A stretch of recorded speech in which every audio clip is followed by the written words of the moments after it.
Welcome to another episode of the Blue Crew, a New York Rangers podcast on the Believe Podcast Network. This is a very special episode because it is Cody's 29th birthday. Dude, Not 30th, right? It's 30. 30? Well, you're not really making that big of a deal out of it. I thought 30 you'd be like a little bit more. Damn, you're 30, dude. Nah, dude, I'm young at heart. You know why though, bro? Like, my friends were asking me too. I mean, obviously, Yeah, they're talk all about how you're 32. feeling about it. Yeah. I feel totally fine. I think Mhm. we're still kind of like kids, and like 40 is gonna hit me way harder than 30. I feel like when you hit 40, you're just like, damn, I'm at that point. But 30, I don't know, man. I'm still feeling like I could fucking run through a brick wall if I need to. Yeah. I actually, we can talk about some personal stuff before we get into hockey stuff, but I had like not an epiphany or whatever, but last night I cabbed home after like going out till, I was out till like 2 a.m. last night. I went to Rumpus Room for a friend's Humble birthday. brag, bro. No, I'm just, but I like, I took a cab home and I was like, I wasn't like that drunk. And I was like, is this even that much fun anymore? Like, you're getting to that point, dude. Oh, yeah. I don't know, man. A month ago you were like, bro, I'm like, oh, I think it's really hit or miss though. Dude, I don't know. Next month you're going to start brunching and then it's going to be all over for you. Once I start going to brunch, I'm really calling the quits. Yeah. But I don't know, man. Yeah. Like it's fun being out with your friends and stuff. Like I was with 2 and 3, like 3 or 4 of my really good friends, but like at the end of the night, it's just like, all right, like, like, was this really like anything special? Dude, the thing for me is like, no matter what I do, even if I'm like at my high, I'm still yawning at like 10 o'clock, 11 o'clock because I'm such an early bird. So like brunch is ideal for me because you go to brunch, you get hammered, and then you go out all day. And like by 6 o'clock, like, the college vibes, you're like ready for bed. So that for me is ideal. So like we hit brunch, we left like 2:30, whatever, went to Stumble Inn and stayed at Stumble until like 5:30 and then just called it quits. And I just came home and watched the Giant game. Yeah. I tried to watch the Giant game. That game was terrible. Tough to watch. Yeah, it was man. terrible. Holy also, shit. I feel like you'd appreciate this. So I was with like my roommate from college, George, and he looks at me. We were with his girlfriend also, and he's like, "Dude, can you please leave? Like, I just want to get the fuck out of here." But she wants to stay. But if you leave, it'll help me like get out of here. This is probably like 1 a.m. And I look at him. I'm like, well, now that I know you're dying to go, I'm gonna wait this out as long as I can, and I'm just gonna try to have fun for like another 40 minutes just to see you be miserable, like, because he was like at the point where he's like. Just like nodding his head, not really dancing, like clearly wants to get fuck out. Yeah. It was so funny just to mess with him. That's like great. Yeah, that's always, that's great. He was pissed. You're a schmuck. You'll get to the point, dude. Like, I don't know. I mean, I still go out, but it's just not the same. Like, I feel like once you hit like, I don't know, 28, your going out starts consisting of like going to dinner, getting hammered at dinner, and then just like grabbing a drink after and then going home. Like, you don't. That sounds nice. Yeah, like that sounds amazing. It's great. It's great. And then brunch, like, you get drunk at brunch too, and then that's when you go out if you want to go to like day bars and shit. But I can't do like the. So funny enough, my friend who as well, Kyle Axman, hit me up and wanted to go to Griffin, who's like my favorite house. Yep. I was telling you, my favorite house music artist. He's awesome. On Friday. And he was like, I have an extra ticket, like VIP, like all this stuff, whatever. So I'm like, okay, that sounds pretty fucking good. Yeah, I'll come, like whatever. He's like, wait, here's the kicker. He doesn't go on till 1:30. And I was like, I'm out. I was like, he's like, it'll be like 1:30 to 3, we'll be home in bed by like 3:30. I'm like, yeah, that's a no for me. Like if it was like 11, I'd go, but dude, 1:30 is tough, man. Yeah, that's Think about your friend. Your friend would have been miserable. Yeah. No, that's tough. But I guess, enough of the therapy session. But happy birthday, and I'm sure people will wish you happy birthday that are listening. As far as like Rangers stuff goes, I thought the Rangers did a really cool thing on Saturday. They had an open practice. There was a really good amount of people there. I thought it was Who'd you go with? I went with George, the guy I was just talking about, and my friend from junior, Ben. Okay. I played hockey with both of them. Ben, I played with in Texas. George, I played with at UMass. And it was cool. Like, we didn't pay anything for tickets. The garden was like fully open. Concessions were open. Like Stefan Matteau, Ron Greschner, a bunch of former Rangers were like in the concourse signing autographs. Yeah, they're and I think Foxy signed autographs after. I didn't stick around after. Nice. But he told me he was. But it was cool. Like there was probably like 8,000 people there just to watch the Rangers practice. I mean, it wasn't like, a crazy practice, but they like threw t-shirts after, and the players got to like interact with the fans. It was definitely a cool thing, and it was cool to see the turnout. But yeah, I mean, I wish the Rangers could do more stuff like that just to have fans involved. I know that other organizations do like season ticket holder kind of events where they open up the arena and fans can like tour the locker room. So just like kind of stuff like that would be really cool. Yeah, no, that's yeah, I mean, that's pretty sweet. Like, I wish I could have gone. Obviously, I had other things to do, but yeah, no, it's really cool that a team does that, especially obviously the Rangers at the Garden. I mean, I feel like it's especially as a little kid. I mean, you must love, like, not you personally, even though you are a little kid, but like, no, I said if I was a little kid, I would have been eating this shit up. Yeah, for sure. And also, speaking of Foxy, dude, like, if you want to, text him and get him to like throw me some signed merch or something for my birthday, that'd be dope. But anyway, no, get him to send me a cameo. You know what I mean? Like, look alike. That's no, true. but yeah, going on to some Rangers talk, man. There wasn't that much happening this past week. Obviously, they played the Bruins. Yes, I said the Bruins were frauds. Yes, I got a lot of shit for it. But you know what? Listen, I never said they're not a good team. They're a very good team, and I still think they're a very good team. I just don't think they're going to be that team in the playoffs. That's all I'm saying. I don't think they're going to be that team in the playoffs. That being said, yeah, they fucking outplayed us in every aspect of the game. I think other than the last 3 minutes of the game where we were like firing on all cylinders and really, really sticking it to them, I thought we got outplayed the entire game. That being said, I know maybe like 2 weeks ago I said we can't keep doing this, but this is the exact game where you just burn the tape and move on. Yeah. But that's a measuring stick though of like where the Rangers need to get to. And that's what I said to you, man. That's exactly what I said to you. Like, that game showed the Rangers are a really good team, but they're not the team right now. And they're probably not even a top, 4 or 5 team. They're probably in that like 6 to 10 range. And I think to get into that top team, I mean, listen, they need a scorer. We know that, but like, they also need other things to start clicking for them, because if you look at a team like the Bruins, I mean, dude, they're having like random guys like be some form of contributors, right? Obviously Pasta, and I mentioned this, like an Allmark are going off. And they got the usual suspects like who are really good, like Marchand and Bergeron and stuff. But I mean, dude, like Dabrowski's going off. I mean, he has like 16 goals or something. I mean, obviously Lindholm is great, but they have all these random guys like Charlie Coyle has over 10 goals and Frederick has over 10 goals. So, we need guys on our side like the Kakos and the Kravtsovs and the Lafrenières and all these kids that we invested so much time and effort in. Like, we need them to start really holding their weight in that regard. And it's not me saying that the kids can't, still come into their own, whatever. That's fine. I just think it's time, right? It's time they need to start producing, because if they don't, like, whether we get a scorer or not, like, that's not going to fix all of our problems, right? We need some of these kids and some of these top 9 guys to start putting up points, right? We can't just have an assist every 4 games and be like, oh, this person's back. You know what I mean? But this is also what we talked about this summer when I said, like, this is going to be a year of regression, because you can't just throw kids into this, position and expect them to succeed right away. Like, these things take so much time. Like, but it's been time, man. It's been time. No, it hasn't. Dude, this is Kakko's 4th year in the league, bro. Yeah, but he hasn't been getting like all that opportunity really until this year. I mean, he hasn't.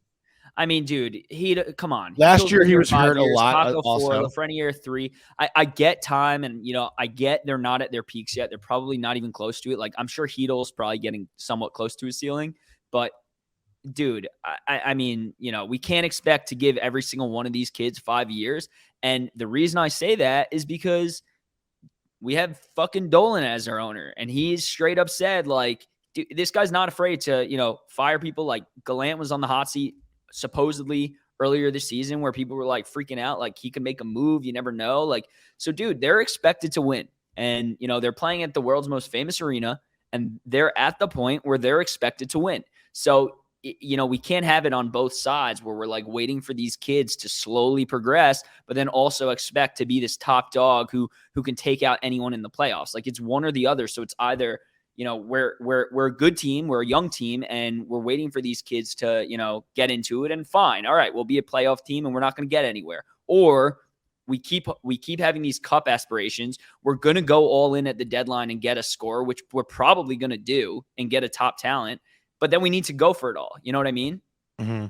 I just think it's It's crazy how different this season would have been had the Penguins just beaten the Rangers in 5 last year. Totally. You're not wrong. I mean, you're not wrong. You're not wrong at all. You know, like the whole vibe of the season.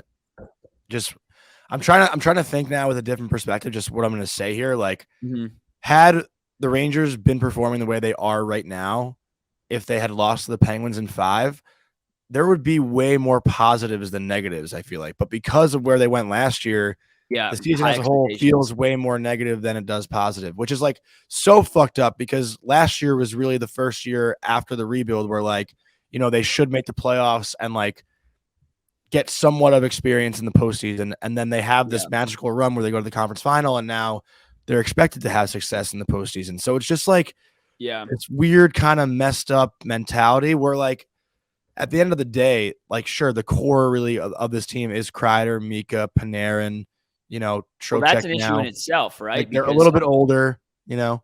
I think that's an issue in itself because, like, other than Foxy, who's been playing great, dude, Panarin and Mika haven't really been doing much of anything. And Kreider's obviously been out. And, you know, those are the guys you look to come through for this team when some of the young guys aren't playing well. And it's like, you know, Panarin and Mika have been sitting around that 45-point mark for almost 8-10 games now. So, you know, it's really tough because the Rangers, I think, only have like 7 goals in their last 4 games. And Igor's played well, man. Igor's been playing really well, and he can't do it all. Fox can't do it all, and they need some offensive talent. You know, obviously they're going to bring in a scorer, but they got to figure stuff out because I still truly do believe they're a very good team. And, you know, I think they could be a great team if they get that scorer and if their kids start to figure it out. So the Rangers have 7 goals in their last 4 games. Yeah. Yeah. And a lot of it, is that what you were just mouthing to yourself? Yeah. I was looking at it, but also a lot of that has to do, and we're going to dive into this also. I feel like we should go into fan questions now. Yeah. Let's go into fan questions. So let's go into the first one, which is what I want to talk about is, from You've Been Bexed. Are you worried about the power play yet? And I feel like we've been talking about this a little bit more. Yeah. I am definitely worried about the power play because we've been talking about this for like over a month now. Teams have figured out that if you take away Mika's one-timer, the rest of the power play doesn't really know what to do. Like Kreider last year was money in front of the net. That's not really happening this year. Yeah. And Panarin's obviously not a shoot-first guy. Fox obviously not a shoot-first guy. They need to have more of a shoot-first mentality. But the Rangers power play right now is, I think, 20th or 21st in the league. They're at, I believe, here it's going to say it on the bottom right now, 21.6%. But the NHL standard right now, like 21.6%, you know, probably would have been really good 5 years ago. But now all these teams are at like 25% and above. And this just isn't going to cut it. Like the Rangers are literally the bottom pack on the power play after last year being like a top 5 power play team all season long.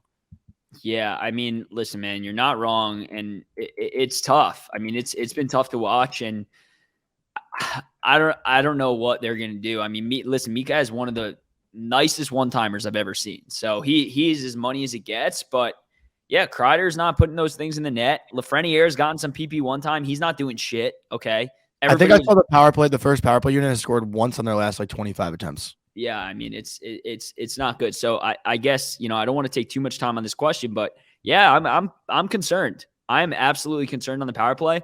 And if you look at the Rangers last year, they were not a great team without their power play. Their power play drove them, you know, 4 out of 5 games. They were getting power play goals. And, you know, if you're taking that away, like you're seeing they're not scoring as much and they need to find a way around that. And I just hope Gallant can motivate them to, you know, figure that out. But yeah, no, I think, listen, we talked about it last year in the playoffs too, right? Like, what do you need to win the Stanley Cup? You need good special teams and a good goal and a good goalie.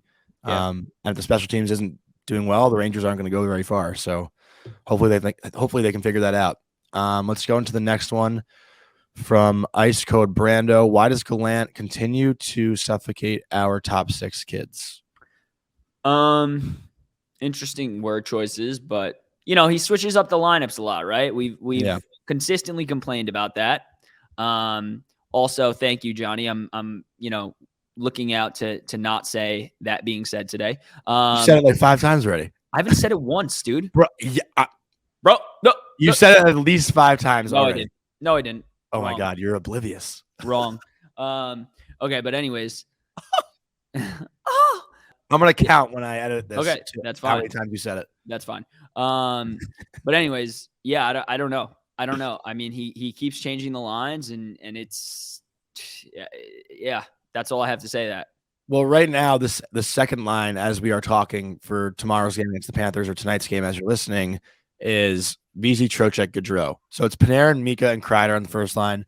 VZ, Trocheck, Gaudreau second line. Kidline on the third line. And dumb. Listen, that line's not scaring anyone, dude. That second line's not scaring anyone. No, those, like Trocheck, yes, but VZ and Gaudreau are just not second line players. Like, I mean, VZ can be anywhere in the lineup, but like, is he a scary second liner? No, he's not. All right, let's move on.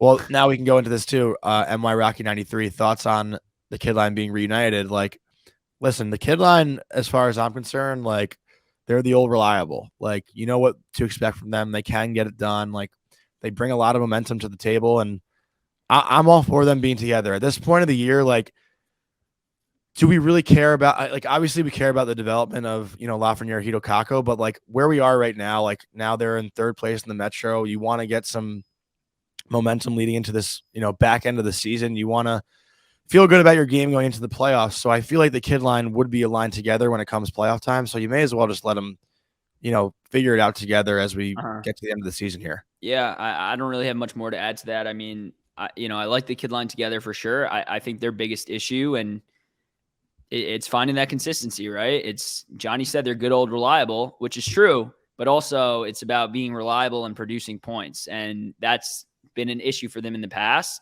And I think if they could just figure ways to, start scoring, start setting up plays, start putting it in the back of the net, cycle the puck and stuff, like they'll be okay. So let's go into the next one from Perry Kunavelis. This season has Fox been the best overall defenseman as far as in the league or on the team? I mean, I don't think, yeah, on the team, that's a lock, obviously. In the league, top three, like I mean, listen, I hate to say it, but there's no way Fox has been better this year than Erik Karlsson. There's just no way. No. I mean, he might be the Hart favorite. The guy has like almost 70 points in Karlsson. 65 points. Yes. Yeah. 62. So almost 60. He has 62 points in like 46, 47 games. I mean, he's also on a dog shit team. Yeah. I mean, there's, he's playing really well. Obviously Fox is playing really, really well, as he always does. And then you have a couple other guys. I would say he's for sure top three, obviously top first on the team, but. Well, he's also been like the most consistent. I mean, I think other defensemen that have played really well, like Rasmus Dahlin stands out. He's been incredible. We talked about Morrissey. Been really good. I don't watch the Jets play all that much, so I can't really speak to that. Dahlin's been really good. I watched a lot of Buffalo. Makar obviously has been great, but he's also had some, iffy back and forth kind of stretches because Colorado had a lot of injuries and they weren't really good earlier in the year. And they're still not really even a playoff team right now as we're talking. Quinn Hughes, another guy who's been playing really well this year, but it took him like 30 games to score a goal. So I think Foxy's definitely been the most consistent outside of Karlsson, and he should be getting more talks for the Norris. Like in my mind, it just, he's not such a flashy player, so it doesn't look as pretty, and that's probably why he's not being talked about as much. Yeah, but he's our Norris. All right, keep going. From Eric Weinberger 5, what move do the Rangers have to make to get closer to the Bees? It's I literally asked this exact question during our interview with Nick, and I'll kind of reflect that here. We should tell people too that we have a great interview today with Nick Alberga. Great guy, good friend. Should have mentioned that earlier. There's a couple guys who they need who could really, really help this team right now. Bo Horvat's obviously one. I know we're not particularly looking for a center, but I truly believe, and I said this to Jonny, I know it would be a mistake, but I truly believe Philip Hedl is going the other way if you're making that caliber type of move strictly for cap space. So I don't think at this point you can look at position player. I think you just need a guy who scores goals. Bo Horvat's a really good choice. Kuzmenko's a really good choice. Another Vancouver guy. Additionally to that, obviously Timo Meier's been talked about. Tarasenko is my guy. I think one of those four players would really, really help this team. And of course Patrick Kane as well. So those would be like my 5 guys. I think getting any one of those guys would really, really help this team. And, it would get us closer. But I think the answer lies internally. Like, we need some of these kids to start producing a little bit more and, you know, finding that consistency and evening us out a little bit, because we're you know, we're top heavy right now. So also the thing that is so good about Boston too, I think, is their decor is like so strong. I mean, not only are they solid defensively, but they have a lot of offensive talent too. Like McAvoy and Lindholm have been unbelievable this year. Connor Clifton has stepped up and played really well. Matt Grzelcyk has been solid, you know, offensively also for Boston. Brandon Carlo is a shutdown D-man. Like, this blue line is stacked. I'm blanking on who their Derek Forbert might be their sixth defenseman, but that blue line is so stacked. And then Omar, there's no Ben Harper, so let's settle down. Listen, like, as far as skill goes, Fox and Miller are really the only I'm taking our blue line over the Bruins blue line. What? I'm taking our blue line over the Bruins blue line. Are you serious? I'm not. I'm not at all. Okay. I mean, that's fine. What's your defense on that? Fox is better than McAvoy. Uh-huh. Keandre Miller is pretty much doing the same things offensively as Lindholm's doing, and I like his shutdown ability. What about the other four? Can I get there or no? Yeah, go. Jacob Trouba's our captain. You're going down a dangerous path again. You said shit about the Bruins last week. Dude, listen. Offensively, there's no question about it that they're producing more than us. Like, sure. And yeah, okay, Omar's playing better than Shesty right now. Omar's playing unbelievable. That being said, like, the blue line's the one thing on our end. Like, I personally like our top four better than theirs. And you know what? Schneider's been great too. Like, you're telling me their third pair, you'd take one guy on their third pair over Schneider? Because I wouldn't. I just think they're more skilled. Okay, that's fine. I think it's way more close. Like, you're looking at me like I'm crazy, and I think it's way closer than you're. I'm not looking at you like you're crazy. I just think like I don't think our bottom four defensemen really have as much or nearly as much skill as the Boston Bruins. That's fine. That's fine. I mean, I agree that like Fox is better than McAvoy, but McAvoy is still like, you know, a top now he's walking it back. 7 defenseman in the league. No, I think I take Lindholm over Lindgren. No, I love Lindgren, but but skill wise, you can't deny the fact that Lindholm's a much more skilled player than Lindgren is. No question about it. But we're also not talking about skill. We're talking about putting together. Well, I'm saying top to bottom, 1 to 6, the Bruins are a more skilled blue line than the Rangers. Sure, but I don't think they're a better blue line. I think you got to weigh into the fact grit. You got to weigh into the fact shutdown defensemen. You got to weigh into the fact, like, who's going to protect their goalie and block shots. Like, I look at Trouba, I look at Lindgren, I look at Schneider. Like, those guys block shots. Like, I don't know. I mean, listen, all I'm saying is, you can make the argument for either one, but I'm just saying it's a lot closer than you're making it seem. And I also think that, like, our blue line is incredibly underrated. Do they do some dumb shit sometimes? Yeah, hell yeah, they do. Okay, they absolutely do. Like when Trouba like kicks the puck in our own net and stuff. Like, yeah, nobody likes that. But that being said, I think our blue line is incredibly underrated, and I would take ours to war over theirs. That's all I'm saying. Dude, you literally have a that being said problem. I know I just said that. You were going to say, you know what? To that note, shut up. Yeah, mix it up a little bit, you know? Let's go into the last one. This is from a good friend of mine and his first time asking a question. I know he's been talking about this for a long time too. BCotch32, do you think it will be beneficial for the Rangers to send Alexis Lafreniere down to the minors? It's a non-starter. It's a non-starter because he needs to clear waivers. So it's irrelevant. Well, hypothetically. Oh, yeah. I mean, of course. Yeah, it probably would help him a little bit if they could do it, but they can't do it. So it's just a non-starter. I want to go back to the point I made about had the Rangers lost in 5 last year. I think this year, if you send Alexis Lafreniere down, obviously if it's doable, it would be beneficial. But right now, where we are in the season, like, you want him to, get his game going for the playoffs. Like, listen, if you send him down, do that to Shane Wright, the Kraken. Yeah, Shane Wright is down for the Kraken, and he came up and like scored a goal and like felt confident. But I think he's back down again. Byfield, another guy who's sent down a little bit, find his game. And listen, I think there obviously are benefits of sending him down, but the problem with sending Lafreniere down is when he comes back up, he's still going to be in the same situation where he's not getting a lot of ice time and not really seeing power play time unless Kreider's hurt. Like, I think it's great for him to go find his confidence down in the minors and maybe get that first power play time. But when he comes back up, the situation isn't going to be any different. So that's why I don't think it's like that beneficial. So are you saying Gallant's not the right coach for him? I don't know if Gallant's not the right coach for him. Listen, Lafreniere's gotten the opportunities in the past couple of games. Like, Kreider was out, Lafreniere had the chances, he didn't produce. So like, I don't know if it's a Gallant thing or a team thing. But that being said, yo, yeah, see, you were just about to say you're in my head. You're in my head. In your head, rent free, baby. But to on the same breath, like Lafreniere at this point just has to put up the numbers. Like, it's put up or shut up. I think at this point, we've defended him all season, and like if he gets the opportunity, he has to break out and do something. To me, and I've said this to you many, many times last year, this year, it's always been the same thing with Lafreniere for me. I mean, you can voice that it's the confidence, whatever. To me, and I saw it in the playoffs. It's the first time where I ever saw him not be easy to get knocked off the puck and really go for things. And I think for me, that has always been his biggest issue is he's just like not aggressive enough. And, he has the puck, gets brushed off, and then just goes for a line change. Like he doesn't fight for things. And I want to see him really like get in there and fight for the puck. You see what Kakko does. He bodies dudes who try and take that puck from him.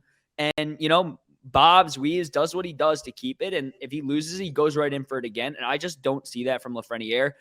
It can be like partially from the confidence issue. I don't know. But to me, that's always been his one issue. And I think if he figures that out, it will help him immensely. So, No, I completely agree. And we talk about it a lot with Nick Alberga. So I do think we should go into the interview with Nick. But before we do that, or do you have anything else to say? No. Well, before we do that, I definitely want to talk about Magic Mind. We've been working with them for now a little bit. Magic Mind, for me, I'm a coffee guy. I want to drink 3 to 4 coffees a day, but obviously that's not the ideal situation. So Cody and I have looked at Magic Mind. It's like a little shot of matcha that gives you a ton of energy. I've been taking it before the podcast. It keeps me more awake. And I think last week we recorded at like 4:30 and I took one at 4:30 and I was up till like 4 a.m. because I was just so wired. But Magic Mind has literally been incredible. It allows you to be more productive in your day-to-day. Like you take one in the morning, you feel very energized to kick off your day. I know a lot of people do rely on their coffee, but this is just a quick, simple little shot that gets you going. I highly recommend this. And, I think everyone can be a little guilty of drinking a lot of coffee. So totally, do more, stress less, drink some Magic Mind. So go to www.magicmind.co/thebluecrew. That's www.magicmind.co/thebluecrew. Use our code BLUE20 and get up to 56% off with your subscription for the next 10 days. With that code, like I said, we love Magic Mind. I'll take one right now, actually, because it is Sunday at 1 o'clock right now. I got a long day ahead of me watching football, doing some editing. I'm getting a haircut, which is nice, but I'll take my shot right now. Why don't you dump it in your coffee? Have you ever tried that? I haven't tried that. That's not a bad idea. But get your Magic Mind, and let's kick it over to our interview with Nick Alberga. This week on the Blue Crew, we are very happy to welcome on a good friend of mine and now a friend of the show. He hosts the Leafs Morning Take, the Daily Fantasy on Ice podcast. He does a lot. He wears many hats in the NHL. Very happy to have him here. Welcome to the show, Nick Alberga. What's going on, dude? Not too much, guys. Thanks so much for having me. Hope you're having a great week. And is that Chris Drury, number 23, behind you there, Johnny? Is that what's going on here? That's my own name. I'm a big fan of myself. I know. But I actually, it's funny. I don't really want to talk about myself, but I always wore double numbers. Tell us. I always wore more about it. I always wore double numbers growing up. I was 88 first for Eric Lindros, who was my favorite player as a little kid. Then I actually wore like 66 one year because 88 was taken. And then I wore 22. And then in college, every double number was taken and you only get 1 to 40. So I had to kind of alternate and go to 23. And I make fun of Fox that he copied 23 because of me. So we'll tell that story for a different time. But I don't know if every Ranger fan is familiar with your work. Can you just kind of tell us about what you do, your background? I mean, you've been everywhere. You've done everything. So just to get the people a little more familiar with your work before we get into this. Unfortunately, you butchered the intro, but this is your new intro for the NHL Fantasy on Ice, the podcast. Did I say daily? I said daily, right? Yeah, I fucked that up. Same shit. Can I swear on here? Yeah. Doing that NHL Fantasy on Ice twice a week alongside Pete Jensen. But my main job is working over at the Nation Network, which is working in conjunction, as you know, with Daily Faceoff. Frank Saravalli, his face has been all over there. I host a daily show covering the Toronto Maple Leafs, and I write about them and I write about fantasy hockey. But yeah, pretty much doing a lot of stuff right now.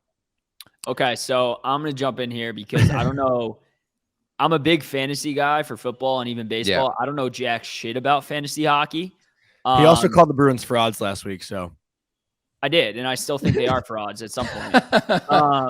I think they're good right now, but we'll see. We'll see. That's I have a question about that later. But anyway, so I don't play fantasy hockey. I'm assuming obviously McDavid is the go-to guy who you can always rely on. But outside of McDavid, who's one other guy who's like been really reliable in fantasy hockey the last few years? And are there any instances where a guy can be playing like really well but kind of suck in fantasy hockey? Like I get that a lot in like football and baseball. So I'm just curious. Hey, the guy that came up right away when you asked that was Jonathan Taves, right? You look at the body of work at his career, and it just really hasn't correlated well enough to the fantasy world, especially in the twilight of his career. To answer your first question, there's a variety of guys who are like bona fide studs in fantasy hockey, alongside obviously McDavid, Leon Draisaitl, Nathan McKinnon, Shesty, Vasilevsky, Kucherov, Hedman. Like those type of players are like bona fide studs where year in, year out, you know what you're going to get.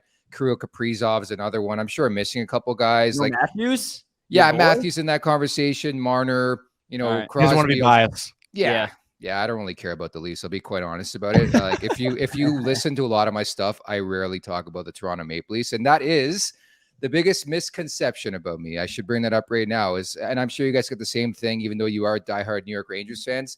I live in Toronto, so right away somebody sees my profile, they're like, okay, screw this, screw that about the Leafs. When ultimately, I was a Leafs fan growing up, but number one, I was born in Montreal. Nobody seems to know that. Number two, baseball was my first sport. And number three, I'm 33 years of age. With all respect to you guys, I just have a hard time rooting for like teams and pro sports teams. I root about waking up every day. You know what I mean? Like your priorities change. And I use sports as sort of a vice to have fun. And that's why I love trolling on social media. Are you a Jays guy? Are you... So my friends, every group's got like that troll friend, right? And sadly, I'm that guy. So growing up, big baseball guy, obviously you gravitate right away to the New York Yankees. Like Derek Sanderson Jeter is my homeboy. Robbie Cano before he fucking cheated. What a piece of shit. But I used to love Robbie Cano. I still wear 24 because of the guy. The Boston Red Sox were another team I just gravitated No. We can't mention them on here. I was going to say, you and Cody might need a room after the Yankees comment, but the Red Sox thing, they're studs. But I'm just like, it's tough to like quantify. Like I'm a general sports fan and I just have a tough time rooting for teams now. Although, among other teams, like when the Raptors won the title, I was all about that because I'm a Raptors fan since day one. The Jays, I would say I support them out of most teams or any other team at this juncture in my life. Yes, that's accurate. Got it. Well, it's interesting that you say that though, because this up and coming generation of sports fans, like the younger kids, whatever you call them, I feel like for the most part, a lot of them root for players and not for teams. So is that like where you're at? You just like literally have certain players that you want to see win and you root for them and not team focus. I know you kind of just like went into that a little bit, but which players I guess do you root for now in the NHL? So not to make a sob story of it, but I think covering sports and hockey specifically for 12 years has desensitized you to the situation, at least for me. As somebody who was the radio host for the Toronto Maple Leafs for a couple of years during the pandemic specifically, like you start to learn about things like behind the scenes, taking nothing away. Like it's a different life. It's business. You become bitter a bit. You lose your job. Like there's a lot of different variables that go into the situation, which leads you towards that path where you're like, hey, I could not care less what happens tomorrow night in that game or in game 7 of the first round. It's just more so about your livelihood. It's about your life. So that's the way I would phrase it. I love sports in general. In terms of players, Max Pacioretty, a lot of people know is one of my favorite players, which is funny. Again, former Montreal Canadian and the captain of that team. He's American. You can't not love Austin Matthews. I got a pretty good relationship with John Cooper with Tampa. Victor Hedman's my homeboy. Did a phenomenal interview with him way back when I was in school at the World Junior. He was like the most humble dude I've ever met in my life. And I can back that up because I've been to Sweden and pretty much everybody there is like the chillest person on earth. Love Kucherov. I love a lot of skill guys. Like I was so pumped up last week. We had Claude Giroux. And I saw that. That was awesome. He was my favorite player from like, and we're around the same age, but I was always a big Claude Giroux guy. Like I had his jersey not growing up in the last decade. So like, it's always cool. Crosby's always going to be in that conversation when you're Canadian. McDavid, Draisaitl, like, and you guys probably feel the same way outside of the New York Rangers. Like I love fantasy hockey and fantasy sports so much. And it's been a part of me for like the better half of like the last 20 years where I'll tune into a random game on like a Sunday night between like the Wild and Sharks just to see what like Timo Meier does. Like I'm just at that stage in my betting life. Yeah, that's fair. I'm that way with like, funny enough, I'm that way with baseball. Yeah. And I'm also that way with football. I'm not that way with hockey. Yeah. Like, what were you gonna say, John? No, I was just saying, like, I kind of feel the same where I'm a bigger hockey fan than I am a Rangers fan. So like Cody shits on me when I like, tweet about the Devils or other teams that I enjoy watching because I really just love hockey more than I love the Rangers. Like, it doesn't really affect my day if the Rangers lose, but I'm like more than happy to, well, I mean, it does sometimes because I do love the Rangers, but I'm more than happy, like you said, to watch a fucking, I actually watched the Coyotes against the Red Wings the other night, and that was an amazing game. Yeah. That shootout was incredible. Like, I just love hockey. I watch hockey every night. I just can't do it. I just can't do it. Like, playoffs is a different story totally. But for me, I'm a huge baseball fan, and I'm obviously a huge hockey, like Rangers fan. Massive Yankee fan. I could watch any baseball game and just like throw it on. And I grew up playing the sport my whole life, and I really respect the sport. And I really respect hockey too. I can't do it. Like, I watch another team that's not the Rangers, and it just doesn't do it for me. I don't know why. I respect women so much that I completely stay away from them. Yeah, I can't believe you just said you respect the sport of baseball. I don't know what league you're watching in the last. Well, I do respect the sport of baseball. I don't respect Manfred. He's an idiot, but And so that was the other thing. So there's so many things about me. Like I used to work for Rogers. Obviously, I love my time there. But like the things that I just can't help it. Like I have an itchy finger sometimes on social media, and I'm sure you guys do this too. Now it's like you. What does that saying mean? Pardon me. An itchy finger? Johnny's too young. He doesn't understand. I got you though. It's like I want to press send tweet all the time, pretty much. Does that resonate in your brain, Johnny? A little bit more. So pretty much what happens is Johnny does do it. No, exactly. We all do it. Like something will come up in my head. I'll be like, that's funny. But then you have to do like this secondary crop of it and say, hey, will I offend somebody? Will this piss somebody off? Will it piss off an organization? So there was like a tweet a couple of years ago. And for anybody who knows me and knows I love baseball, there's not a lot of people out there, specifically on Twitter, that know baseball is my number one sport. I hate the Houston Astros without. Dude, there's nothing you can do to tell me. And so the Toronto Blue Jays go out and sign your guy, George Springer, who I think is a really good player. Don't get me wrong. But will I ever be a fan of him? Probably not. And granted, people will come at me with, oh, every team cheats the game. I get that. But what they did was despicable. It sort of spit on my whole life of playing baseball, in my opinion. But I tweeted out something. It was George Springer. Like I was watching the game and he was like showing somebody on the team. I think it was Teoscar Hernandez, who funny enough was a former Houston Astro as well. Like he was drawing something in the dirt. And so like right away it came to my head. I'm like, this will get some clicks. Put it on Twitter. I'm like, here's George Springer orchestrating and telling Teoscar Hernandez, how they cheated in Houston. And like 5 minutes later, I got a phone call. They're like, yeah, you got to take that tweet down. So it's like, corporate world's a lot different. I've learned to be a bit more careful. Obviously, now working with the Nation Network, still working closely with the NHL. I think there's a way to have fun, but I think you don't realize how easily you can cross the line these days. I'm sure James Dolan loves you guys, right? I don't know. We haven't talked. We don't. If we're not on his radar, it's a good thing. But his parody account loves us. But no, you're it's a fair point, and you're absolutely right. And Johnny and I were just like talking about it the other day. I mean, like. At the end of the day, social media is awesome and everybody loves it, but it is dangerous to an extent, especially Twitter, right? So it's like you need to be careful with those things. But I did want to jump in before Johnny jumps in. Well, I wanted to add to your point there. All right, you can add to his point, I suppose. Well, no, to you, Cody. Okay. Yeah, I liked what you were saying, but I also think like, a lot of people love to say that Twitter is the worst, Twitter is a dangerous place, but everyone goes on there for a different reason. Like I don't tweet to argue. Like there are arguments that I embrace, but I feel like a lot of people just have different motives when they go on Twitter. Like Nick, you're a funny guy. Like you like to have some laughs when you sign up on Twitter. Cody tweets, once in a blue moon. I feel like I wish you can get on there more. How about that kid who just came after me? He goes on with an agenda. The one who called me like a bum as rocks or something like that. That Bruins take, you kind of deserve that, dude. One. But no, I mean it's a fair take. It was the same.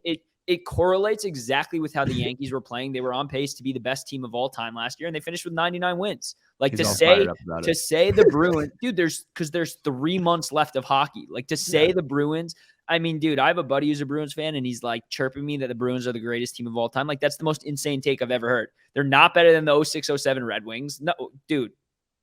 bro. The record They're is not even pretty better good. than the 93, 94 All right, Rangers. just go into your question. All right. Anyways, don't make me get into this. But no. So you mentioned sports betting. So I'm assuming you are a sports betting guy, right? Just hockey, bit of baseball, bit of basketball, but that's it. Okay. Yeah. So Not a big unit guy though. No, not a big unit guy. I got chirped by my boys for that tweet since you brought it up, Johnny. So, and sorry to interrupt, Cody. Like, no, so the World Junior game. Fucking piece of shit. We're never going to get to this question. It's going to be the best question of all time. Should I tell this story or move on with this? Tell it. Yeah. Cody's frustrated now. Yeah. Tell it. No. So long story short, World Junior game a couple of weeks ago, US is up 2-0. I was like, Canada's winning this game. I'm Canadian. They win every time. Mm-hmm. So I decided to put some money, but I'm the type of bettor who just likes to like have fun. Like I work too hard for my money to bet big. So I literally put $5 down. It paid out like $8. I was like, whatever. It's great if I can do this. So they won. I posted on Twitter. I made the mistake of posting the amount that I bet. The unit. Yeah. And everybody's all over me. My buddies in our group chat on Messenger were all over me. I'm like, hey, I just like to have fun. Just leave me alone. Okay, Cody, go ahead. Oh, that was the whole story? Yeah. No, I'm kidding. No. But so you mentioned you're a hockey bettor. Like, what do you think is one surefire hockey bet this weekend? Yeah, that's really it. When's this podcast going live? Well, yeah, this is coming out probably Monday. So yeah. No, I'm asking for my friend Jonny so that when it comes out on Monday, we can. I went on Nick's show last week and we were hot. I was like 5-1 in my 6 picks, and I think Nick was 4-2. Yeah. Oh, that's huge. That's huge. Okay. I have another question for you. And Jonny wanted to ask something about this, and I know, so I'm purposely stealing it. So this is our iteration of fuck, kill, marry. Okay. Which clutch performer do you want on your team come playoffs? Mitch Marner, Mika Zibanejad, or Jake Gensel? Okay, so Marner, Zibanejad, and Gensel. That's so funny that you picked those three. I had Marner, Panarin, and Hughes. Okay. So I'm just trying to like quantify how it correlates to like fuck, marry, kill. It's like, in terms of clutchness, just you get one for one playoff run, you have one for the rest of his career. Correct. Whew. And then kills Marner, the guy. Gensel, Kills the guy I don't want, right? Yeah, kills the guy you got to just cut. You couldn't figure that one out? I don't know, man. I'm sorry. I'm going to get heat for this. Mitch Marner, man. What has he done in the playoffs? You're killing him? He's the guy. No, I mean, honestly, he's the guy who I was going to kill too. Not even being biased for Mika. I just think like, if you're talking playoffs, like any Leafs guy, you just got to cut bait on. Yeah, so I would go. I guess I'd fuck Zibanejad, and Jake Gensel's my boy, man. Look at Hockey DB, and go look up Jake Gensel in the Stanley Cup playoffs. Yeah, every fucking game I bet on this guy, and he scores and he wins cups. Like it's easy for me, dude. We know. I mean, he. Against the Rangers in that 7-game series. I mean, I was with Jonny, and he scored too, and we were just like, all right, we're gonna peace out. And that goal in Game 7 he scored was fucking sick. Doesn't get enough credit. That kicked it in midair, and then knocked it on his backhand out of midair. That was so sick. Yeah. Mika is also a very, very clutch player come playoffs, but Gensel's like that guy's borderline automatic. Mm-hmm. If you had Zibanejad on to talk about being a DJ, like that's my biggest fascination with the guy. I told you we can't have any current players on. We've been told no by PR till the off season when you just cold dial them, right? No, we actually had an interview, not even with a prospect, Bobby Trivigno, and we got shot down like when we announced it. They said he can't post it. So, my goodness, it's okay. We'll move on though. But right now it's January 20th. There's been a lot of storylines this year in the NHL. It's been a wild year. Like Erik Karlsson erupting again. What would you say right now has been the biggest surprise to this point? Biggest surprise. Actually, I want to make this a two-parter. Yeah. Biggest surprise and then biggest letdown. So I'll start with the letdown first. I think it's the Vancouver Canucks. I had them pegged to make the Stanley Cup playoffs, and they are far away from that. And I don't know what the hell they're doing with Bruce Boudreau, who's a friend. He's so adorable. His interview today. Yeah, I talked to him earlier today too. Just pull the cord, man. Like it's just a tough situation there when it comes to Gabby and the Vancouver Canucks, and they have no clue what they're doing. Like I still think Jim Benning's there, by the way, because like JT Miller, and I'd love to get your thoughts, boys, on JT Miller at some point, because I start to wonder, an exceptional player, but why has he been on 17 different teams? And I keep asking this question everywhere he goes. Character issues. There's your answer. Yes. What'd you say? Character issues. I mean, that's obviously why. Like he had issues with the Rangers when he was on the Rangers. I mean, that one clip this year that went viral too of him slamming his stick in the back of the net for. Sick player though. Sick player. Yeah, that's a good. That was a good question, John. I could tell Johnny. He didn't give his what was the first part? Surprise. Surprise. Yeah. It's got to be Boston. I get this question a lot. It's Boston, and I'm sorry to say this because you are a Rangers podcast, but like nobody in their right mind could have expected the Bruins to do this. I wondered if they were going to be like a bubble team, right? No Marchand, no McAvoy, no Carlo. There was others who were missing in the first like 20 games of the season, and they literally just kept winning and winning and winning. It's got that Last Dance feel to me, at least. Like Patrice Bergeron. God, don't do that to me. He strikes me as a guy. He strikes me as a guy who's just gonna like hang it up, like when he's still in his prime. And I understand he's getting a bit up there in his 30s, but like I still think he has a lot of game left. He just strikes me as a guy that one day is gonna be like, you know what, I'm done. And he's on a 1-year contract right now. They got Krejci in the mix. Like it just has that feel in Boston this season.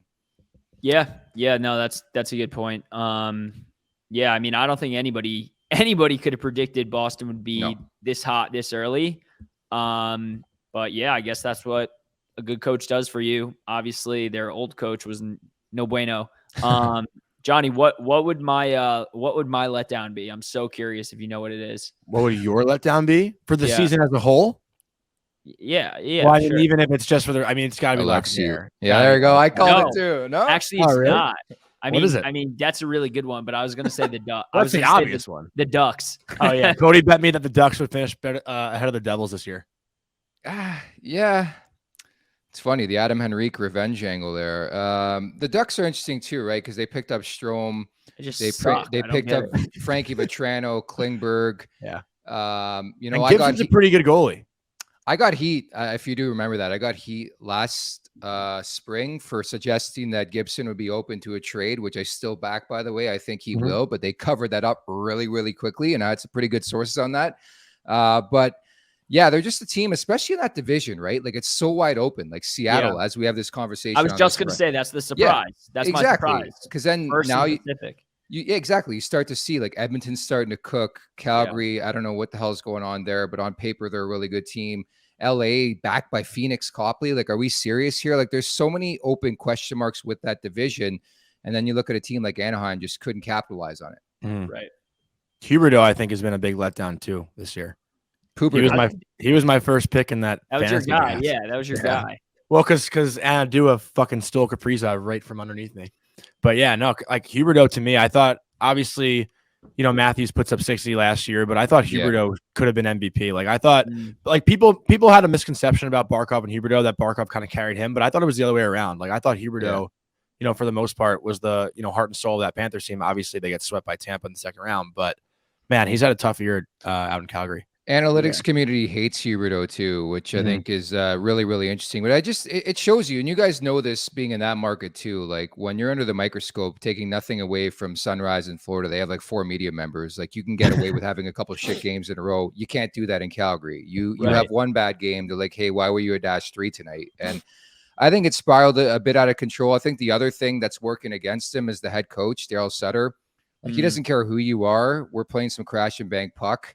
And the style's a lot different than I think what he's accustomed to seeing with the Florida Panthers. So I do think there's going to be a bit of a transition period. I think if you're asking me about fantasy hockey, I still think there's value in Huberdeau in the second half to find his game. I mean, you don't just wake up one day and get 100 points. Like you have to have something to your game that leads you to that ability. So I do have faith in Huberdeau here in the second half, and especially moving forward. This is just year 1 of this contract. They rewarded him, and I think it'll pay off eventually.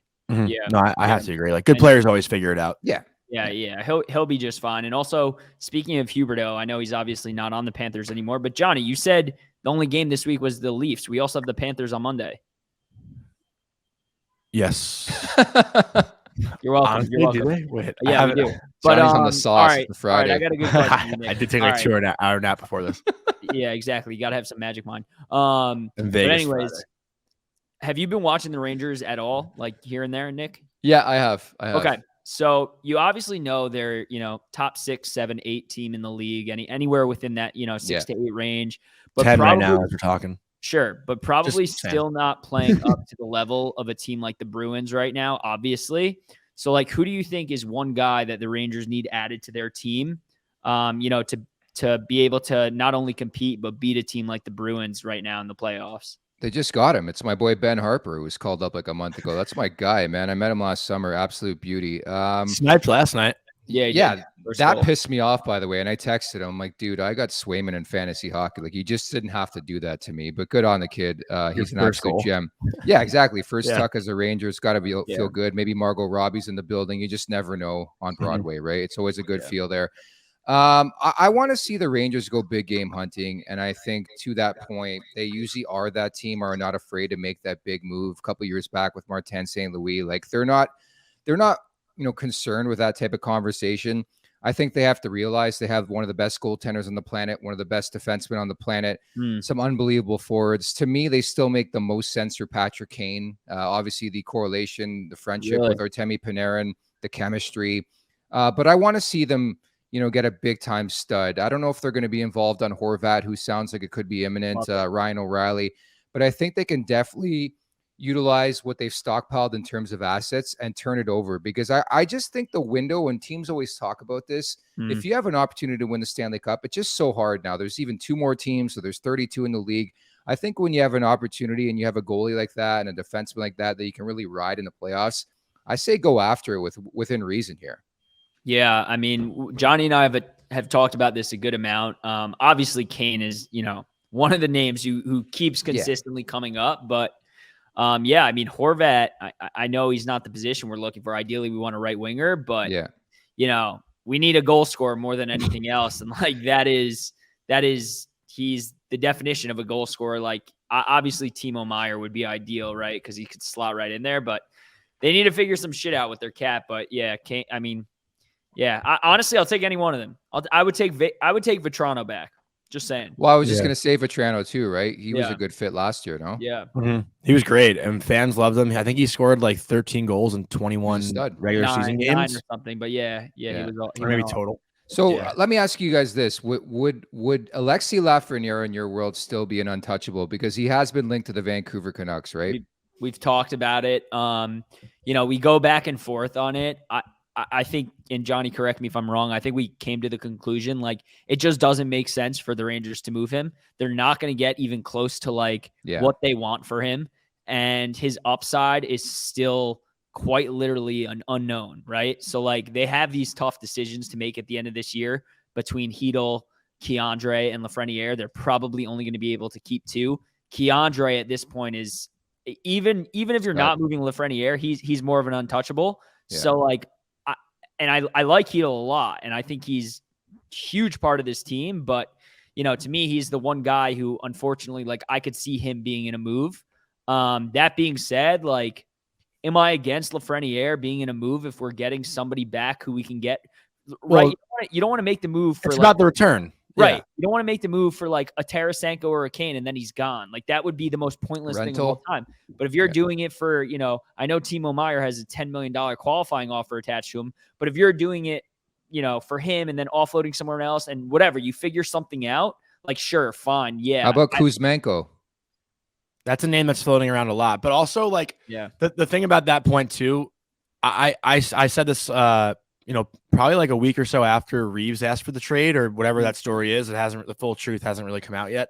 And I know it's going to be tough for Lafreniere, but like, I could see him just like asking for, a fresh start somewhere else. Like the old Dubois, like get me to Montreal. I mean, dude, he's getting like, listen, I feel so bad for the kid because he is getting if he is on Twitter reading anything, like he's getting nonstop, the fans are all over him, and like not that it's like unwarranted. He hasn't really produced much. He hasn't. Dude, he would thrive somewhere else though, and we know he would. I think the issue right now too is the body language. Also, like at times it seems like he just doesn't give a fuck because things aren't. And listen, I've been in that position. I mean, not in his position, but I've been in the position where. Bro, you had 3 goals in college. Let's settle down. 10. Where'd you play? Don't right toot there. his horn, dude. But- Just He played with Cam McCarr, didn't he?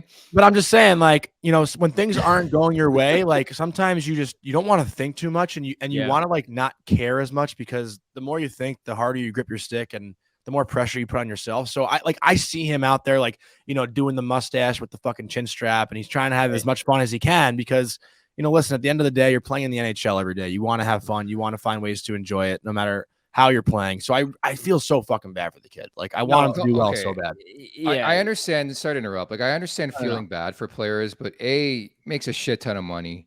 He's not a ZLC. Well, I guess he's still that's relatively speaking, it's pretty decent money. Yeah. You're on Broadway. Like, let's fucking go here. The guy's wheeling around. Who knows what's happening behind closed doors? Like, he's having a time, right? Michael Del Zotto styles on Broadway. Like maybe I'm just speculating, but like, I heard he came in a little out of shape. I did hear that. Okay. Well, breaking news. Yeah, there it is. Put it on Twitter. No, you're not wrong though. Like, continue. No, you're not wrong. I mean, like, it's really tough with him. It's a really, really tough situation, because the Rangers know, right? They know if they're moving this kid, he's going to go somewhere else and he's going to be a stud. Like, we have had a problem over the years. It's not hidden, you know, like, we've had a problem developing young forwards, right? It's Lafreniere, even Kakko, if you want to talk about him, Kravtsov, Hedl took a while, Anderson, like, there's been plenty, right? Howden. Howden. Like, there's been plenty. I mean, Howden never really panned out anywhere, but whatever. I know, I was being a joke. But seriously, like, we've had trouble developing some young forwards. Yeah. That's why we have a stud right now, our top prospect, Brendan Othman, who is absolutely lighting it up in the OHL. Yeah. Can't wait to fuck him up. Yeah, exactly. Right. Well, that's why they're being so careful. And they could have had to make the team, but they send him back to the OHL, whatever, because they know, right? So I think in terms of Lafreniere, it's just a matter of, like, is he going to figure it out? And do you take the gamble and re-sign him and keep him? And you need to know, giving him that contract, he very well may not pan out. Yeah, and I was just going to piggyback off that. To me, ultimately, what came to mind was Jack Hughes. Like, if you do remember early on in his career, he had moments, right? Lafreniere's had moments. I thought he was pretty decent in last year's Stanley Cup playoffs on the kid line. I think sometimes people do forget too. What happened is that he was drafted during the pandemic. Like, he missed an entire OHL season for his progression, for his development. Now, I'm not trying to make excuses. Like, you either have it or you don't at the NHL level. But what I'm saying is that, you know, guys find it at different points. Like, a perfect example is Josh Morrissey. Did anybody know that he had this in him where he can be a Norris sort of front runner or candidate, right? So, and defensemen are a different story, certainly. But I'm still giving Lafreniere, the benefit of the doubt that he could find it in the next couple of years. And I think, to your points, like, if I'm the Rangers, I'm not trading this guy unless, like, the value is fair. And I don't think the value is going to be coming in right now. I mean, yeah, to your point, like, you did say a name there who's very appealing, right? Kuzmenko. And, you know, the Canucks are the team that, if you don't want a Meyer, you don't want a Tarasenko, you don't want a Kane, like, they're a team that has 4 or 5 guys and shiny toys who are very appealing. Like, you know, you have Kuzmenko, you have Besser, you have Horvat. So there's a lot of guys who can really, really help a team like the Rangers. It's just a matter of, like, ironing it out. They're going to blow it all up too, it sounds like. Yeah, exactly. So it's like, you know, I mean, Kuzmenko's a rookie, but he's also a 26-year-old rookie. So it's like, I'm sure he would rather go to a contender than starting on a team who's about to blow it all up and, you know, deal with this whole thing. So, like, he's the guy I would watch out for, and he's tearing it up. So, like, there's no, I mean, he's almost a point per game player. So there's no reason why, you know, you can't look at that and be like, what if it is him and Horvat for a crazy, you know, major package or something like that. So I don't know. I never say never, but I guess to answer your question, like, we're both on the same page. We just don't see it happening. Oh, we're still on the Lafreniere question? Yeah, man. Dude, we're still on that question, man. Good combo. And we don't see it happening. And I think one way or another, the Rangers are going to bite the bullet and, like, let this kid sink or swim. And that's it. Yeah, I agree. I guess while we're on the topic too, though, Nick, what's a trade at the deadline coming up, which I believe is March 4th, right? That's third. It's March 3rd. Shows what I know. That's amazing. Hey, I got news today. Like April last year? Something crazy, like March 27th or something like that, right? Well, the season was a little bit, That was awful. Jonny, I was saying I got word today. You have me on social. I love trades, and someone make a trade. # NHL. Tweet it every day. I'm getting that on a t-shirt. Oh, you are? Team LTD, my friends over at Team LTD, we're working on something, and we're going to try to release it around All-Star break. So Will you look out send for me that one. Will you send me an XL? Don't body shame. Hook you up, bud. Wow, nice. I'll sign nice. it too. Cody wears a medium. Even though I'm bigger Medium. than you. You're thick though, dude. Jonny Well, wears an XL and it's like so baggy because he's just got those noodle arms, but you know. That work would out. make me thick then. No. You got tree trunks, Johnny? What's I'm the leg saying you situation? think you're thick. I I'm don't saying do you legs. think I you're don't thick. squat anymore. But can I ask a fucking question? I guess. We were talking about trades, and Nick literally tweets every day someone make a trade. Yeah. But like, what is one actual move, a realistic move that you want to see come deadline time? Patrick Well, Horvat's Kane. going to happen. It sounds like Meyer is going to happen. As you know, I work with Frank Saravalli. I had him on the show today, actually, on Leafs Morning Take. So check that out. That's why I said daily. That's why I said daily fantasy. Yeah, I understood what you're today. saying. I was just being a jackass. You can. I think St. Louis guys, like to answer, like another guy that would make sense for the Rangers now and long term, Vladimir Tarasenko. I love the Russian effect with Panarin, by the way. Cody's 6 to midnight right now. Yeah, exactly. Like, yeah, I think he would make Cody's a lot 6 to midnight. Literally, dude, I've been talking about Tarasenko since like last year. literally last year. I mean, that's my Yeah. guy, and I know he's not producing right now how he should. Whatever. Yeah. But like, dude, he's over it, right? He's like Yeah. over the Blues. He never rescinded his trade request. He will Exactly. come to Broadway and kick ass. Yeah. That's all I'm gonna say.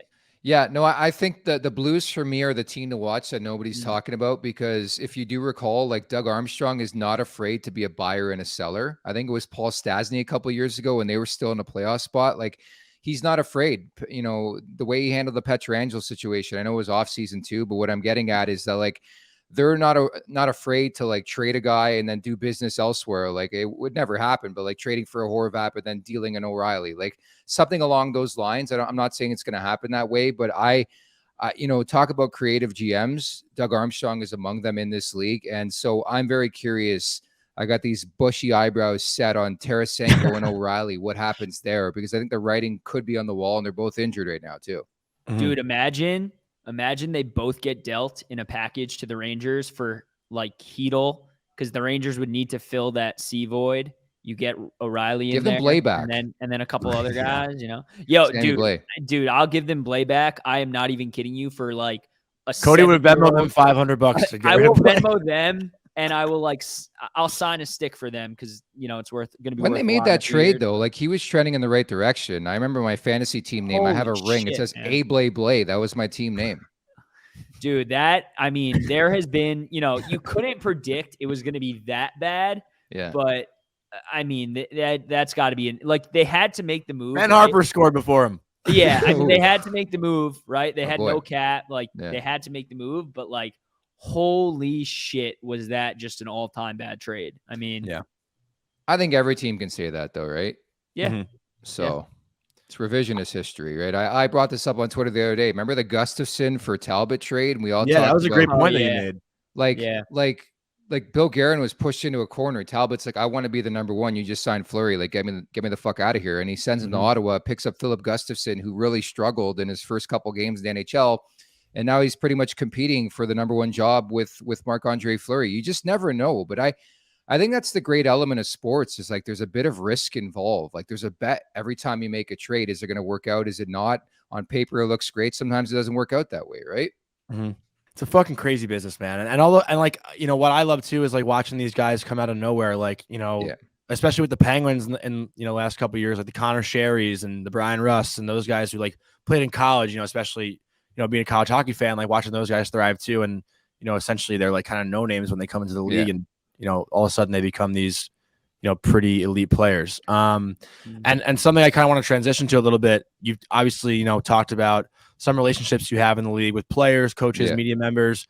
I'm curious about any Ranger players in particular. I don't know if you've interacted with any of them, but even if it's not Rangers, like who are just your favorite players that you've had the chance to interact with or hang out with or even like drink beers with? I'm trying to think, like I remember a couple of years ago, and it's a sore subject right now, but Bobby Ryan at All-Star Weekend a couple of years in Columbus was a lot of fun. Good dude. Tyler Seguin I've been out with a couple of times. Michael Del Zotto, somebody actually covered in junior hockey back in the day. Nazem Kadri to an extent. Got guys like that, like everybody who knows me knows I'm pretty tight with Adam Henrique, and that just pretty much happened towards interviewing him like years ago, and then we just sort of stayed in touch, and I covered him in the OHL too. Like you start to forge relationships when you're, talking to people day in and day out, and especially when I worked at NHL Network Radio, I was having guys on like all the time. Zach Dalpy's my boy. He was with I the love Panthers. that guy. Yeah, he's the Dalp doctor, man. He got sent down, and I told him to pack his shit yesterday because Eric Stahl got hurt, but they didn't recall him yet. But like a lot of these guys are like consummate dudes. And it was one thing I didn't realize growing up. Like they watch and are tuned into the league more than you think, and they know what's going on social media too. Like I know Dalps got after me a bit because I tweeted out a couple weeks ago. I'm like, are the Panthers making the playoffs? And he like messaged me. He's like, what's with that tweet? I'm like, I forgot you follow me. Whatever. It's so true, dude. I have one really funny story actually that I want to tell quick while we're on that point. Last year, the Rangers played the Bruins, funny enough, because they played the other night. And one of my covers articles was like the Rangers money line in Boston. Like it's the Jonny Lazarus guarantee. Like obviously like the Messier, making a joke out of that. After the game, the Bruins won like 4-1. McAvoy is a good friend of mine. He likes the tweet, then DMs me. Good call, Messier. It's so fucking funny, man. Like these guys are, like you said, they're so in tune with it. And sometimes you do forget like who is looking at your stuff. It's kind of wild. But also Zach Dalpy did that show Between Two Posts, like the Between Two Ferns knockoff. I thought that was so fucking funny. I don't know if you saw that. I didn't see that. It was when he was in Cleveland. Okay, so this is way back. Yeah, it's one of those things, and that's why, like, and I understand it's like, I don't want to call it my brand, but I'm not afraid to be cynical. Like, I'm not afraid to give my opinion, but it sort of sucks. Like, even for example, now you asked about Anaheim, like I'm buddies with Henrique. They fucking suck. Like I went to the game against the Leafs. Guy hooked me up with tickets. I go to the game, takes a puck right off the face, like a shift in. So Leafs for the entire first period. It was 7 Cobb Leafs in that game. So I text him after the game. I'm like, what the fuck do you say to somebody who loses 7-0, right? Yeah. So I think it makes you humanize the situation really, really quickly. But again, I think players also understand within reason. Like I have a job to do, and I'm not afraid to give my opinion. Like at bits and points in my life and my career, it's bit me in the ass in terms of people coming back at me, but I think it's assumed in sort of the role and the position that you can't be afraid to share how you feel. At least that's the way I feel. Yeah, no, I completely agree. Yeah, no, that's a good point. I have one more question for you here. If you're talking about not being afraid, so I guess my last about Provorov. No, I'm not. Oh. But fuck. I'm avoiding that like the plague. But my last question for you is, who's better dressed, Keandre Miller or Austin Matthews? Oh shit. Keandre's my boy, man. I fucking love him. Enough said. We'll call it a split, man. I think Matthews is a really underrated dresser, dude. So put it this way. So they're both. So me and Jonny did that YouTube show for the NHL in September. I was donning the mustache. It's my brand, the Golden Muzzy, as you guys know. Amazing gif. And so thank you. And so I donned the mustache in New York, and I would say it was greeted differently than I would say in Toronto. Like that's all the rage in Toronto. And it's because of fucking Austin Matthews, man. This guy came in with a duster and everybody has a fucking mustache. Every person in this city has a mustache. I went to the States. I went to New York specifically. And a lot of people were like, oh, you're growing it for something. I'm like, no, it's a joke. It's a normal thing. Right. And you're sort of like, not made fun of, but like, it's different for somebody to have a mustache. Whereas here in Toronto, because of one singular dude, Austin Matthews, the contrarian himself, has a duster. Everybody's got a mustache. It just shows you the sex appeal and the reach. But Keandre Miller's a pretty spiffy dresser. I've seen that too. It's honestly such a funny point. My friend came to my apartment 2 weeks ago with a mustache. I was like, dude, what the fuck? Exactly. Dude, I went out. We did a vicious pub crawl on the Sunday before. Luckily, I had like 2 days before that YouTube special because I was in a way, boys. I was feeling it. Yeah, you did New York the right way. Oh, exactly. It was like a brunch pub crawl that turned into a 12-hour pub crawl. Jonny doesn't do brunch, so don't talk about it. I wasn't even invited, so it doesn't matter. Yeah. Next time. But yeah, like that was a thing. I had the duster and everybody kept asking about it. I'm like, this thing's really, really normal. And then, it's so sad to say, and you shouldn't be this way. Like I got so conscious of it. I literally got home and shaved it off. I got off the plane. I'm like, that's fucking it. See you later. Yeah. That's so funny. I want to spin this to you, Jonny. Yeah. Okay. So we got to correlate this into a TikTok clip, maybe, or did I call it TikTok? A TikTok clip. Easy for me to say, or Twitter. So Pete Jensen, my co-host, rocked you big time in the YouTube special. Oh yeah, asking you if you were Cale Makar's water boy. So I want to put a clip together, and I want to know the true story. Like if you and I walked into a room right now at Ball Arena, Cale Makar's there, would he know who the fuck you were? Dude, what? Yeah. What? All right, before Jonny says anything here, I'll say it because I know what he wants to say. At the end of the Stanley Cup final, Julie Stewart Binks went up to Cale Makar and people thought that I asked her to do that, which I didn't. No. Yeah, I know. You told me that after. Yeah. You told me you requested it. Kale and I played together for one semester. It's not like we were crazy best friends, but like he lived across the hall from me. We hung out like most nights. Like he would come over, like we'd play shell, and in our apartment. Sticks. Yeah. No, I never said I was best friends with him. People, you're forgetting about the best story though. That Frank Vetrano gave you your first beer ever. That is true. I actually because Frank's a UMass guy, so we had a UMass tailgate. Frank always came back like before the season started to kind of hang out with the guys my freshman year because he was friends with that senior class. Yeah, and he just like handed me a beer at a tailgate and was like, "Want a shotgun, freshman?" I was like, "Fuck yeah!" And I texted my dad after. I was like, "Frank Vetrano just handed me a beer." My dad goes, "Who the fuck is Frank Vetrano?" Yeah, Jonny was sober till college, so that's why. It's so funny you say that because even growing up, like I don't know about you guys, and it sounds like the same. Like I grew up around a lot of hockey players. Like one of my good buddies growing up was drafted by the Avalanche second round. He was a goalie, Trevor Ken. He's way back when, 89 born, so you wouldn't even remember. But anyways, he blew out his hip, had to have surgery, never was the same again. But he used to play for the London Knights, who, as you guys would even know, being Americans, that's the team to play for in the OHL, maybe even in all of Canada in terms of the CHL. 10,000 people a game at their barn, dude. It's epic. So you see these guys around town, and Canner lived. He got traded from Peterborough to London. And he used to come by our house all the time, play vids, have a couple pops with us. Like, it was just so funny to get that perspective. And so naturally, when you start covering the NHL, like you bump into guys, like even Del Zotto used to play there. I used to see him and then like a couple of years later, I'm like, this guy's on the fucking New York Rangers. And I would see him out like randomly in London because it's a smaller type city. So I think ultimately when you start working in the industry, you start like bumping into players more and more. And that's exactly like how I met like Ben Harper last summer. I met him at Dave Pagnotta's golf tournament. The guy's a beauty. Like he was in the limo with this party bus that we put together that I was in charge of.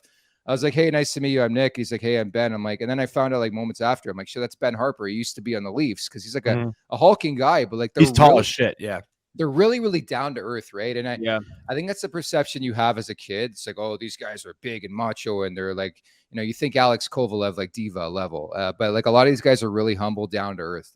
That's what I love. They'll give you some things if you interview them properly. Yeah, I mean, I was scared. I don't know about you, Cody. I was scared as shit to talk to Sean Avery last week, and he was like, he's a dick. No, but he was super chill. Like, all these guys are too, and honestly, like.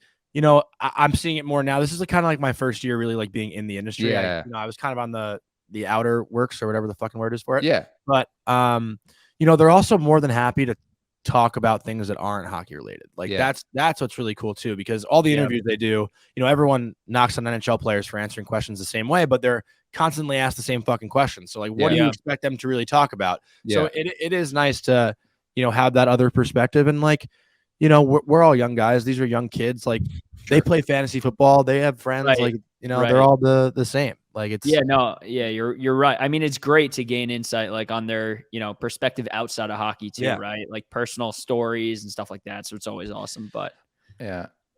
But I wanted to think of a hard hitter to wrap up with, but I'm happy I got some clarity in the Cale Makar situation, man, because that was eating me away since I found out you even knew each other. I really want to know if Cale actually knew you, so I'm happy we solidified that. What, do you think I would lie about that? I don't know, man. I don't know. I'm kidding. All I'm saying is I did see a $100 Venmo request to Julie. That's all I'm saying. Right around the time the Stanley Cup, wrapped up. So I'm just gonna leave that there. I don't have any other questions. John, you good or what? Yeah, I'll clarify one more thing. The Waterboy comment was because I think I told Pete I only played like 2 games my sophomore year. Like I was a healthy scratch like every night, so I was like the mock PKer in practice. So I was just trying to block Cale shots to get into the lineup.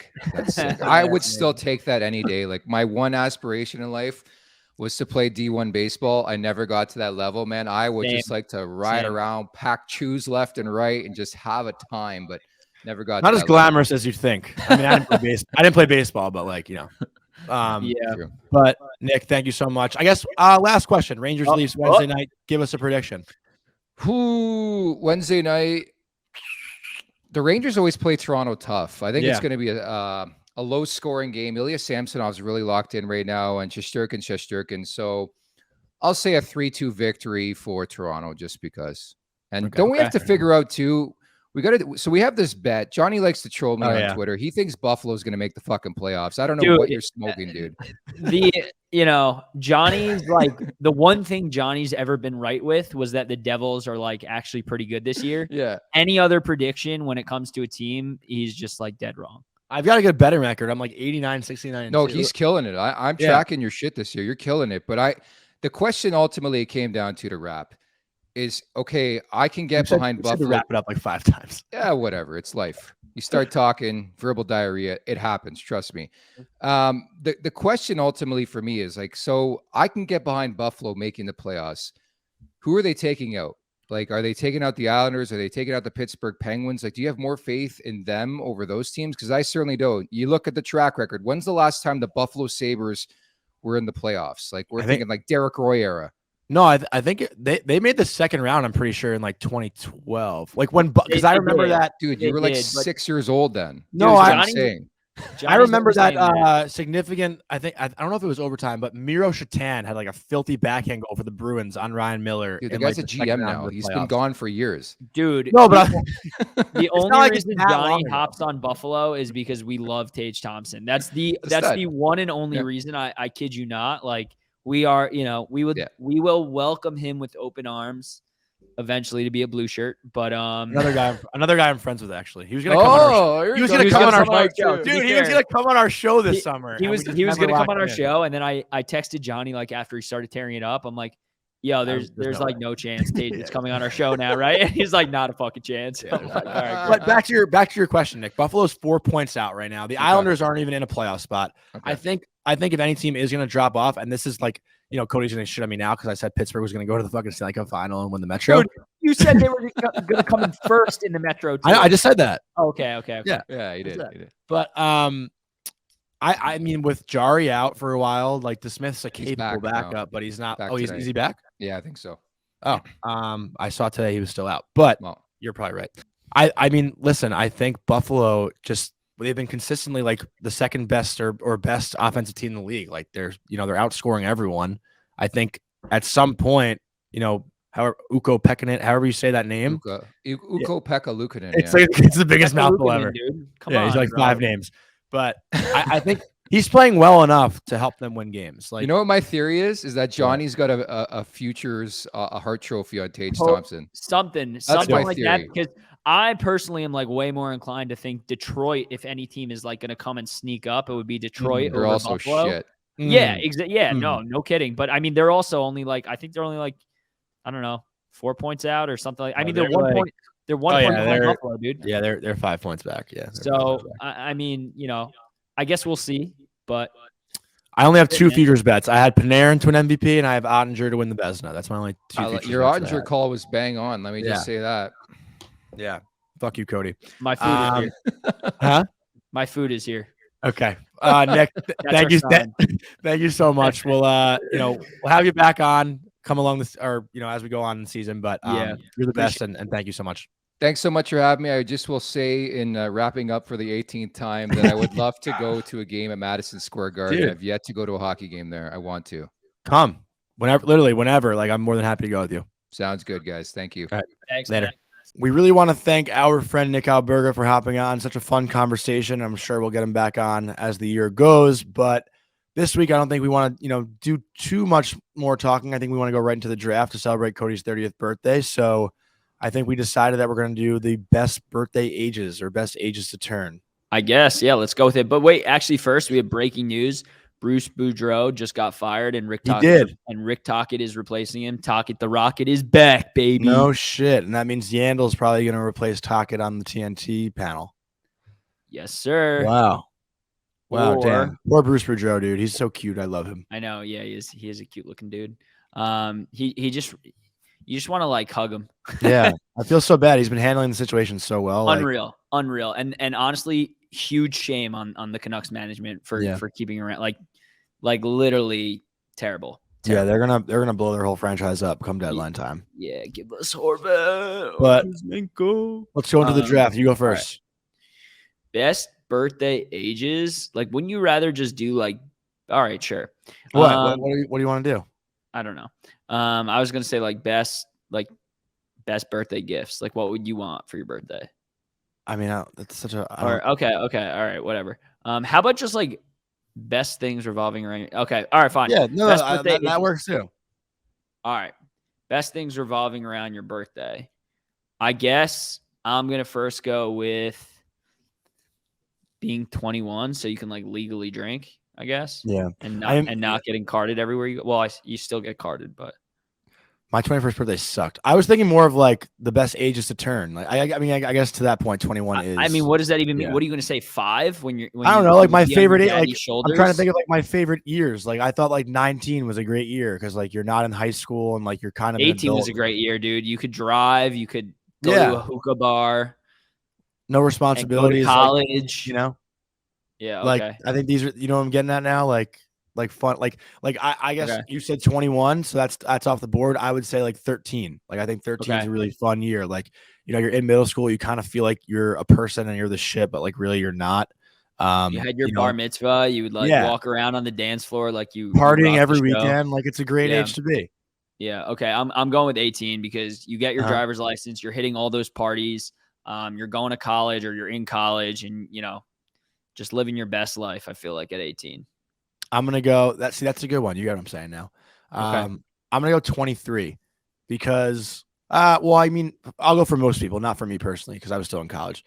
But 23, I feel like for most people is like, you're a year out of college. You have somewhat of, I guess, your own money at that point, right? Like you're making money, you have a job, you feel like you're an adult, and dude, like that first year, like just being in the city, like kind of feeling like you can make your own choices, that is such an awesome feeling. Okay. So I like that age too. It's a good one. I'm going to go with 28. Okay. Because I haven't hit that yet, but tell me why. Yeah. Well, I got married at 28. That was a nice little kiss picture Jackie put up of you guys today. You like that? Yeah. 28 was a good year. And you know what? 30 is a good year too. So, you know what I'm saying? Yeah. Yeah. All right. What's your last one? When I was this hard, I feel like a lot of the good ones are off the board because I feel like after 25, it's kind of like fuck. I feel like you should go with 11. Honestly, I was thinking 11. That's funny that you say that. Why though? Because you still act like you're 11. So, I feel like 10's a good one too, like double digits. Okay. That was how about what's the age you first started threw on skates? I started playing ice hockey in kindergarten, but then I quit and I played roller to like 10, and then I went back to ice. Okay, so 10 sounds like good. 10 sounds like good. Well, I guess I want to ask you this one too. What's the next birthday you're looking forward to most? Oh fuck. It's hard. It's a deep one. Yeah, that's tough. Maybe like, can I not say so not my birthday? Maybe like my future kid's first birthday. Okay, yeah, that's a good one. Whenever that is. That's a good twist. Yeah, I like that. Yeah. All right. So that's it for the draft, and then last thing, like interesting draft, I guess. Yeah.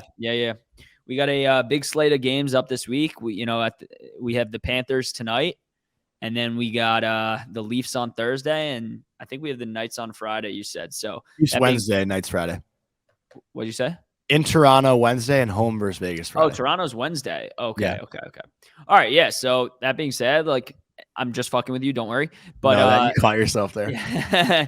What's your predictions for the Panthers? I think they're fucking ass, to be honest. Like this team does not impress me at all. Statement. I think. I mean, it's so hard. Blow it up.